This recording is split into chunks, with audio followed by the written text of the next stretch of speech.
তোমরা যারা সরলরেখা চ্যাপ্টারটা পড়েছো তারা অবশ্যই বোর্ডে থাকা এই কন্টেন্টটা দেখেছো এবং আমি শিওর যে তোমরা আমার সঙ্গে একমত হবে যে সরলরেখা চ্যাপ্টারের মধ্যে যতগুলো টপিক বা যতগুলো সূত্র আছে তার মধ্যে সবচাইতে কঠিনতম সূত্র হচ্ছে এটাই। তো এই পুরো সূত্রটা কিভাবে আসে, কিভাবে অ্যাপ্লাই করে, পুরো বিষয়টা আমি সহজ করে দেখাবো এই ভিডিওতে। তো সূত্রটা কি আসলে খেয়াল করো, এখানে লেখা আছে ax plus by plus c, যে কোনো একটা সরলরেখা। আমি ধরলাম এরকম একটা সরলরেখা আছে, এই সরলরেখার উপরস্থ x1, y1 একটা বিন্দু, আমি ধরলাম এটা হচ্ছে x1, y1 একটা বিন্দু। সেই বিন্দু হতে আর দূরত্বে অবস্থিত বিন্দুর স্থানাঙ্ক নির্ণয় করতে হবে। সূত্রটাতে খেয়াল করো, এইখানে একটা বিন্দু আছে যার এটা হচ্ছে ভুজ কোটি, তার মানে দুইটা বিন্দু আছে। আমরা জানি কোন একটা বিন্দু হতে নির্দিষ্ট আর দূরে দুই পাশে দুইটা বিন্দু থাকতে পারে, এদিকেও আর এদিকেও আর। এই দুইটা বিন্দুর স্থানাঙ্ক, ধরো একটা এ এবং একটা বি, আমরা এই স্থানাঙ্ক আসলে এই সূত্র দিয়ে বের করি।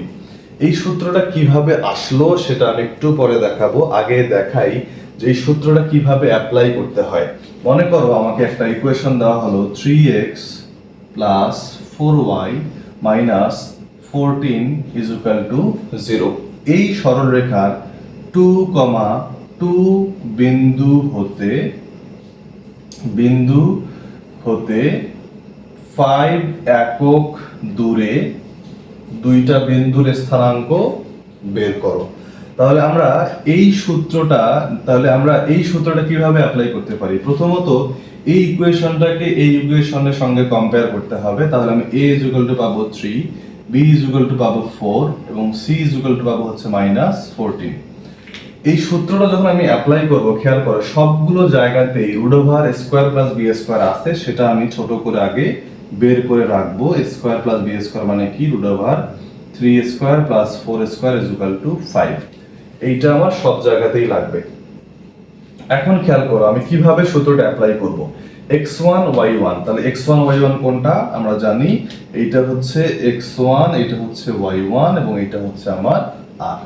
তাহলে আমি লিখব x1 2 y1 2 এবং এখানে x1 y1, এখানে দেব 2, এখানে দেব 2, প্লাস মাইনাস মাইনাস প্লাস, তাহলে এখানে প্লাস, এখানে মাইনাস, এখানে মাইনাস, এখানে প্লাস।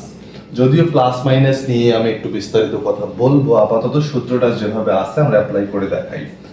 এখানে সব জায়গায় root over square plus b square আছে, যেটা আমরা অলরেডি বের করে নিয়েছি। তাহলে 5 সব জায়গাতেই নিচে আছে, তাহলে এভাবে 5টা আমরা দিয়ে নিলাম। উপরে সবগুলোতেই দেখো সব জায়গাতেই আছে আর, আর এর মান কত? 5, উপরেও 5 আমরা দিয়ে নিলাম। এরপরে সূত্রে বলতেছে x এর বেলায় নেব আমি b, y এর বেলায় নেব হচ্ছে a। এখানে মডুলাস কথাটার মানে কি? মডুলাস কথাটার মানে হচ্ছে যে a এবং b এর চিহ্ন যাই হোক না কেন আমরা শুধুমাত্র মানটা নিব, পরম মানটা নিব, এই জন্য এখানে মডুলাস চিহ্ন দেয়া হয়েছে।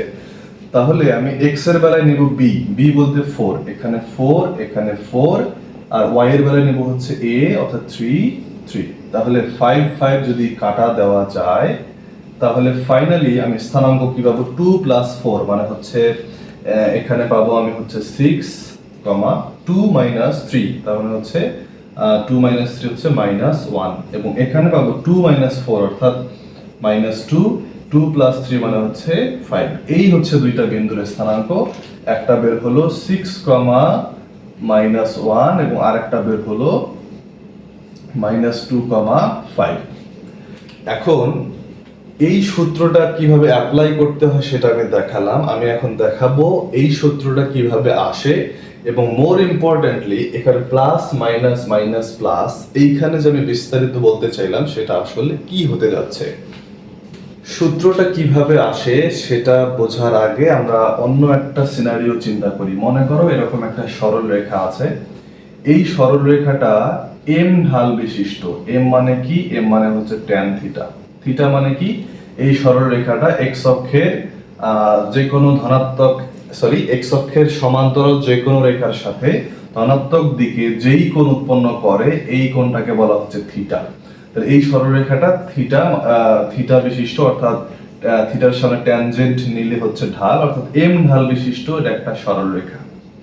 এই সরলরেখাটা মনে করো যাওয়ার সময় কোনো একটা বিন্দু দিয়ে যায়, অর্থাৎ x1, y1 এই বিন্দু দিয়ে যায়।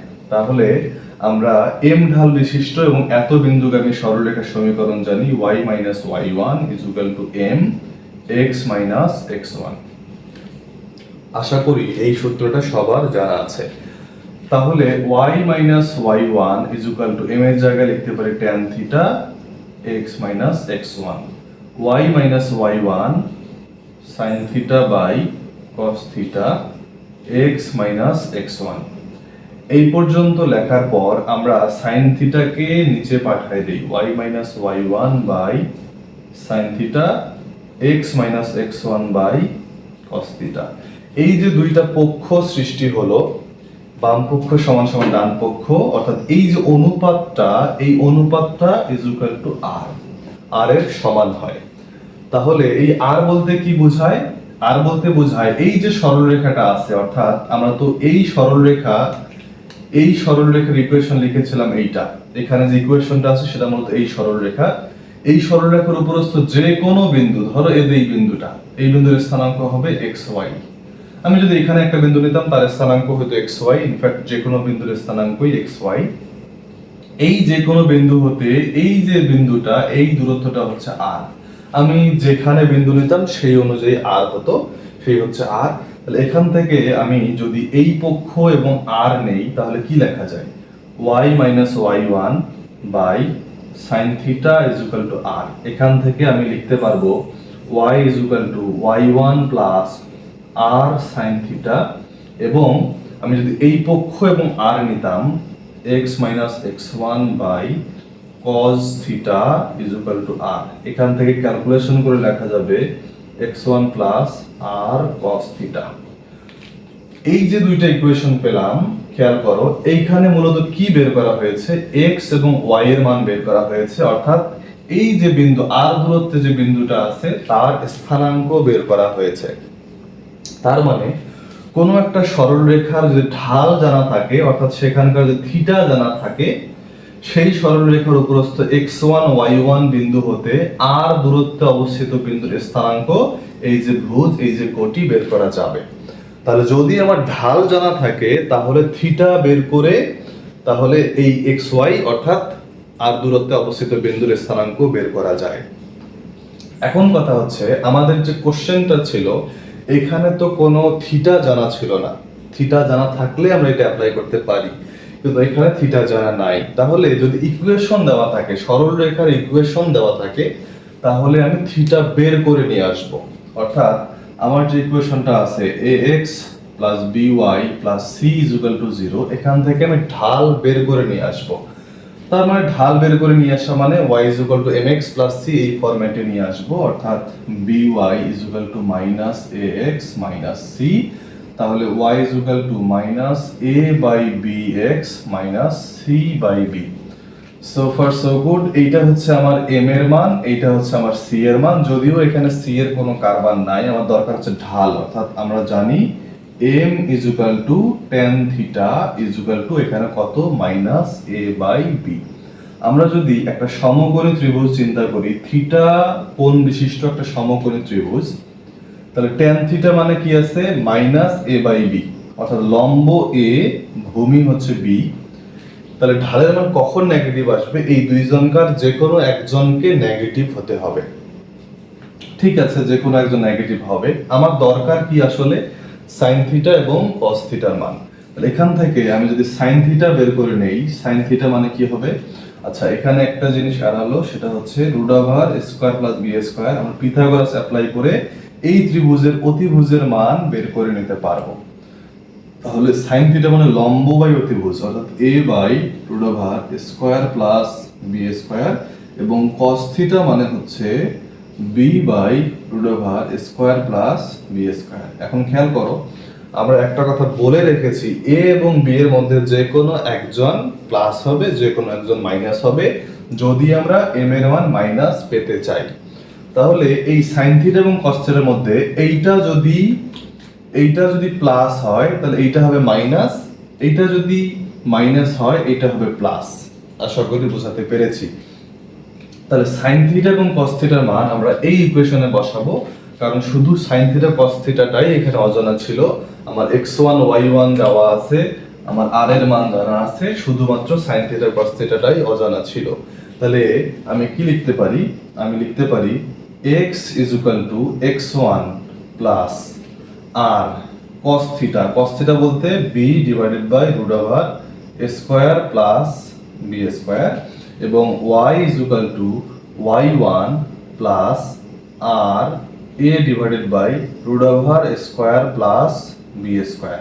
এইবার খেয়াল করো, আমরা যদি সাইন থিটার মান প্লাস নেই, অর্থাৎ সাইন থিটার মান ধনাত্মক এবং কস থিটার মান ঋণাত্মক নেই, তাহলে সাইন থিটা ধনাত্মক বলতে এইখানে ধনাত্মক, তখন এইখানে হবে ঋণাত্মক, অর্থাৎ এইখানে প্লাস থাকলে এখানে মাইনাস, এবং সাইন থিটা যদি মাইনাস নিতাম, এইটা যদি মাইনাস নিতাম, তাহলে এইটা হতো ধনাত্মক। তাহলে এক্স ওয়াই এর দুইটা করে মান আসবে, এটা মাইনাস হলে এটা প্লাস সেটা একবার, এটা প্লাস হলে এটা মাইনাস সেটা আরেকবার। আশা করি বোঝাতে পেরেছি।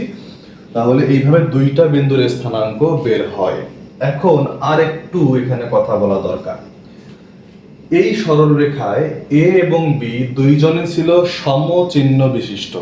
সমচিহ্ন বিশিষ্ট হলে এই ঢালের মান অবশ্যই নেগেটিভ আসে। এই যে দেখো সমচিহ্ন বিশিষ্ট ছিল, নেগেটিভ এসছে।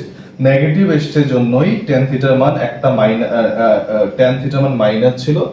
মাইনাস ছিল জন্যই একজন প্লাস একজন মাইনাস, একজন মাইনাস একজন প্লাস হয়েছে।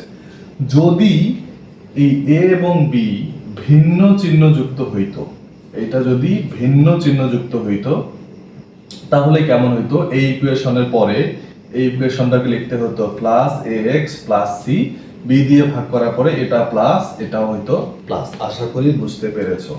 tan থিটার মান এইটা হইতো পজিটিভ, tan থিটার মান ধনাত্মক হতে হবে। ধনাত্মক হতে হলে sin থিটা এবং cos থিটাকে হয় দুইজনকেই প্লাস হইতে হবে অথবা দুইজনকেই মাইনাস হতে হবে।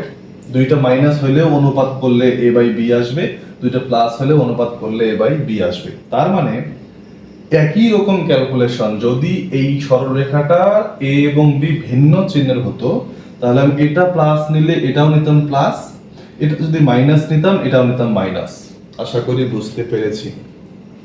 তাহলে এইভাবে আমরা সরলরেখাটার এইভাবে আমরা এই বিন্দুর স্থানাঙ্ক বের করতে পারি, এবং কিভাবে বের করে সেটা আমি অলরেডি আগেই দেখিয়েছি।